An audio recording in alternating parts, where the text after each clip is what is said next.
absolutely committed to. Number one, they're committed to misunderstanding you. One thing about a narcissist. Woo. Miss Cynthia, girl, you just brought the heat.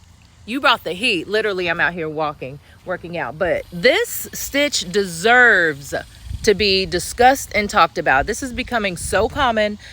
I know I'm not the only one that personally know tons of narcissists.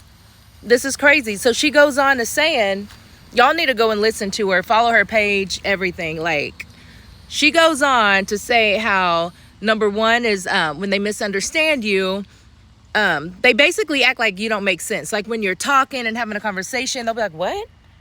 No, like they try to play you like you're dumb and you don't know what you're talking about because I know everything, right? And then she breaks it down to like number two, avoiding accountability. And it's like they don't want to be accountable for anything.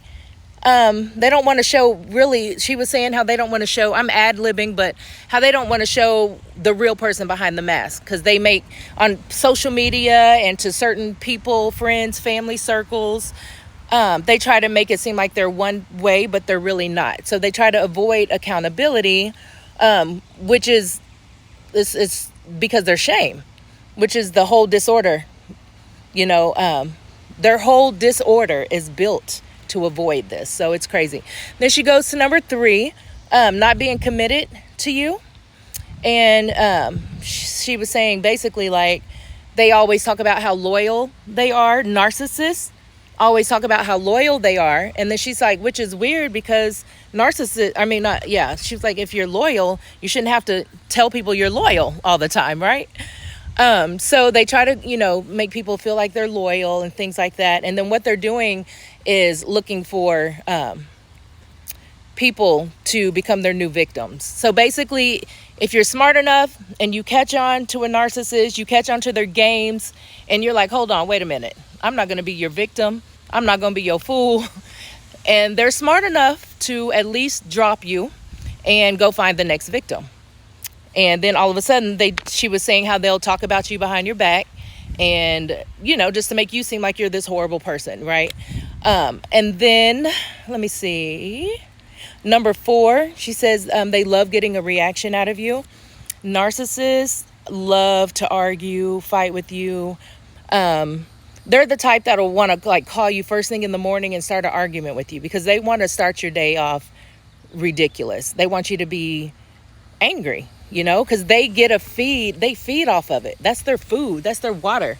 That's their energy, to get you to just get some type of reaction out of you, negative reaction. They'll argue with you. They'll maybe post stuff on social media, subliminally. How people be like, is she talking about me? Is he talking about me? What did he say?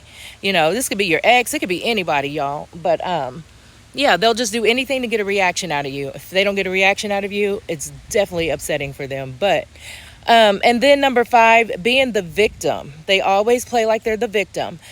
She said that everyone else is to blame for their failures. Nothing is never their fault. It's always other people who's the big bad wolf and they're just so horrible and they did this and they did that. Even when you are in a relationship and you divorce or you break up, and then you ask, what did y'all divorce over? Why did y'all break up? Or it's always the other person's fault, well, she wasn't, well, she did this or he did this. And so anytime you hear someone just totally blame the other person versus saying that they have a role in it or whatever, that's narcissism. But anyway, girl, you nailed it. You nailed it, Miss Cynthia. You have a new follower. So I'm excited.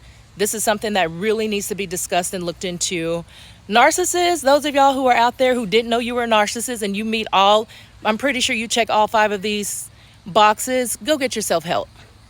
Mental illness is real. Work on self-love. Don't practice it and don't fake it.